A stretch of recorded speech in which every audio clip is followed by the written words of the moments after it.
welcome to Everton Azul. Todo Everton, todo fútbol. So who's ready to talk Toffee?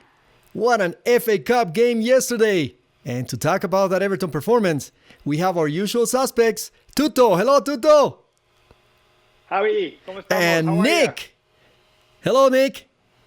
Hey Javi, how are you? Good buddy. Well, welcome fellow Evertonians. You know, we won a wonderful game of football by the score of 5-4 against the Spurs. So we're through to the next quarter, to the quarterfinals of the FA Cup. And, you know, while I was doing the game analysis in Spanish, I could not stop talking about the breakout game by Tom Davies. So, Nick, what are your thoughts on his performance? His best performance of the season by far, and we needed it. There was a lot of defending against Spurs, a lot of counterattacks by Spurs, and you needed that guy to kind of sit in front of the center backs and hold down the organization there. And Tom Davies has been searching for a position for a couple seasons now. I feel like prior managers have tried him at attacking mid or center mid, and then Carlo Ancelotti came in and simplified things and tried him at defensive mid. And with Allen's injury over the last couple of months, he's been forced into the role, and what a performance by him. Wow. You know something, I started watching his all his plays once again, and I was reviewing them, and I couldn't help but notice how physical he was. I mean, he was very strong, and truly, he doesn't look like he's a strong player yet. Yesterday, I mean, he even had someone on the floor. Yeah, he's just a very compact player. I'm with you. I think he's deceiving with a lot of his abilities. I think he's a little faster than he looks. I think he's quicker. I think he's a little stronger than he appears. And he's a good player who I think is finally finding his position. And skills on the ball as well. I mean, he was able to take on players and make some pretty good passes. He came back to help in the defense. Of course, that was his role yesterday as well. But he was also directing. I just loved how he kept telling Michael Keane, okay, move up, move over here. He was telling Doucouré, in that direction. I mean, it was quite the breakout performance by Tom Davies, a canterano, if I'm not mistaken, someone who's been with Everton all his life, all his career, no? Came up through the youth academy, absolutely. He made his debut, I think, 3 or 4 years ago against Manchester City, who we'll be talking about in a little bit. I don't know if you guys recall that his debut game, but he started against Manchester City, and correct. Everton won the game 4-0. And Tom Davies had a goal in that game to make the score 3-0. And when he had that performance, everyone thought, oh my, he's going to be the next great Evertonian. And he's kind of, I don't want to say disappointed, but he had these unrealistic expectations after that game, and it's good to see him finally starting to find his place. What are your thoughts, Tuto? What do you think about Tom Davies' performance yesterday on the game? It blew my mind. It blew my mind, and I have to add Doucouré, right? Doucouré, I don't know how to say it, but those two in the midfield, those two perform outstanding. And, of course, Tom Davies, I was watching some of the replays in Spanish, and those guys were saying that, you get deceiving by this guy that's kind of small, kind of good looking. Now he's letting it grow, and now he's got a ponytail, and you may be deceived by how he looks, but he's being aggressive. Look at he's getting tackles, he's getting everywhere, he's moving everywhere. So you know what? He was empowered yesterday. He was really grabbing everything he could, and he was running up and down. That blew me away. Correct. And finally, another player that finally woke up and found his stride was Richarlison. What do you think? Do you think he's finally becoming that Richarlison that we have been waiting for this season?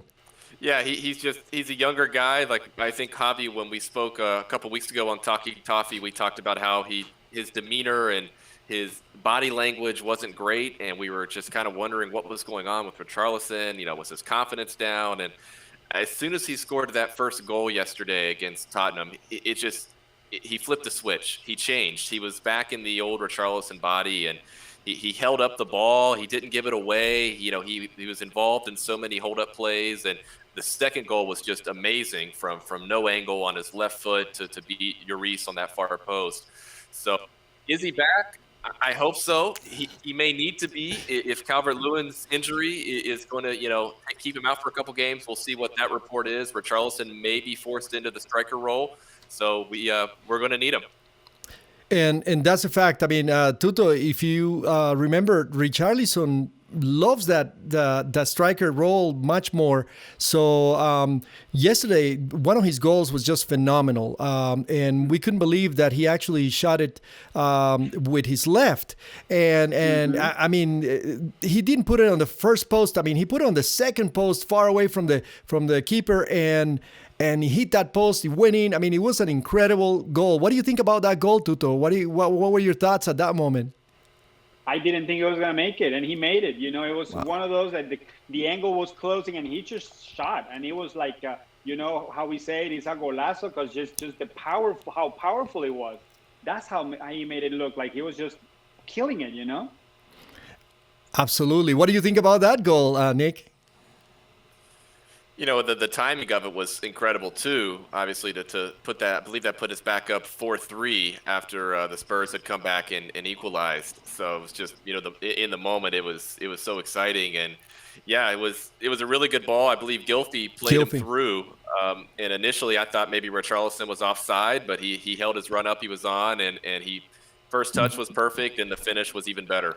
That was very smart, absolutely. And that little chip by Gylfi was just phenomenal. I mean, that's something that I have seen James Rodriguez do in Bayern Munich. And then when I saw Gylfi do that, I was very impressed. I mean, it was phenomenal. But our next opponent that we just drew is the Manchester City at Goodison Park. What are the odds of a victory by the Toffees on this game? What do you think, Tuto? What are your thoughts on that?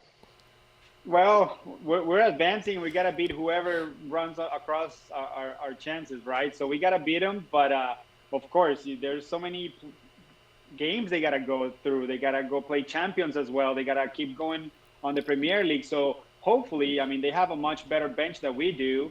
So I know hopefully his coach is going to have to try to manage that. But, we don't know. We don't know how it's going to be. I mean, we're going to face him in a couple of days or in a week. So now here we are. I mean, I don't know. It's going to be too much. I don't know. I don't even know. I'm running out of words. No. I concur with you. And because we are running very thin on the bench, and Dominic Calvert-Lewin just was hurt on a play against Tottenham, then what are your thoughts, Nick? Do you think that we have the bench to compete against Manchester City? Should we put as much effort to win the FA Cup as we should, trying to make it into the top 4 of the Premier League? It's tough. Thankfully that, obviously we play Manchester City next week in the Premier League, and then the quarterfinal of the FA Cup's not until I think the 3rd week of March. So things, we might be able to look at things at that point and kind of see where we're at with injuries and how we're balancing the Premier League games.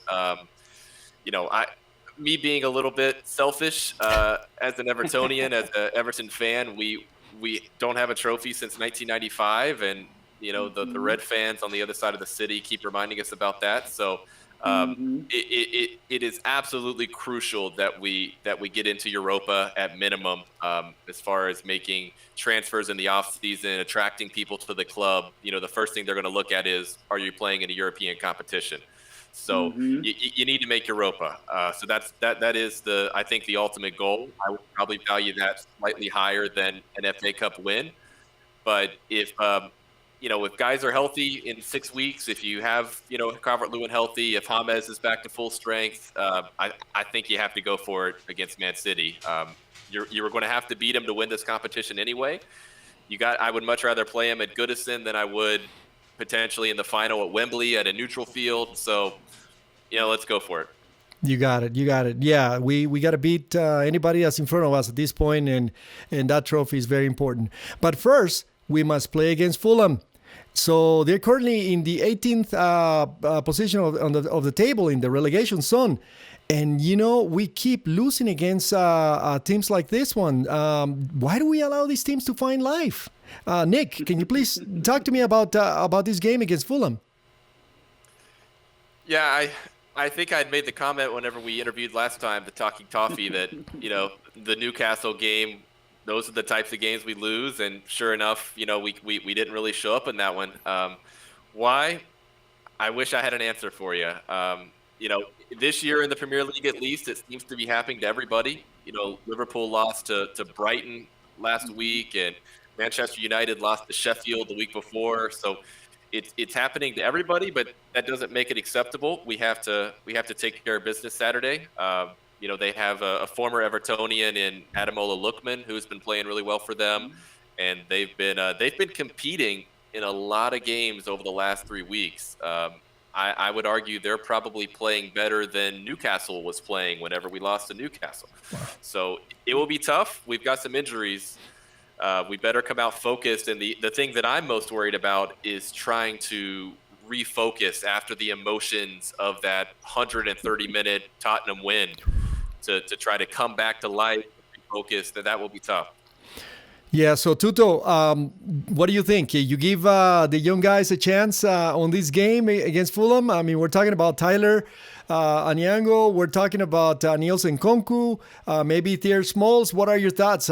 Should they start this game and maybe rest some of the veterans? I think that's what Carlo is going for, right? I mean, even with the Tottenham game, I mean, we saw the bench, we saw the lineup, and we were surprised. Of course, we're not seeing some names like we were used to, James, Pickford, things like that, not even on the bench. So you're like thinking, is he even trying? Is he going to try to get the FA Cup? And then boom, the team showed up, performed, and outperformed. It's now we are on the next round, and we don't know what's going to happen now. I think he still needs to go to the rotations, and he surprises every time. We thought Mina was going to be against Manchester United. He wasn't. Then things like that is what Carlo knows how to do well. So apparently the team is now getting very cohesive. They're trying to show up, and everyone is everyone is no longer indispensable. I mean, it seems like everyone is looking for a chance to show themselves. So I don't know. I think he got some good performance and chemistry within the team, and now everyone wants to perform. Godfrey, the Lucas Dean, and all these people. So it's like, wow, it's just amazing. Yeah, Seamus Coleman, and definitely. I want to ask you this question because this happened at the end of the game yesterday against Tottenham, and I thought it was the funniest thing on earth. What do you think was Carlo Ancelotti drinking that it was more important than celebrating a goal? What was he drinking at that moment? Nick, what are your thoughts? Do you care to guess what he was on that drink? It was a cold night on Merseyside. I think 27, 28 degrees Fahrenheit there at the end of the game. I think he just had a nice hot cup of tea. Right. What's incredible is Ancelotti is not known for showing that much emotion, right? You could tell a cool customer like him when he doesn't celebrate like Duncan was celebrating. But anyways, guys, that's all the time we got. I really appreciate both of you. Nick, thank you once again for being part of Talking Toffee, as well as Tuto. Thank you, Tuto. And we'll be doing a preview, a match preview tomorrow, hopefully, against Fulham. So thank you guys once again. Love to see you on the match preview against Fulham in Español. Bueno, if you haven't liked this video, please do so right now. And of course, subscribe. Thank you once again. And let's keep talking Toffee. Goodbye.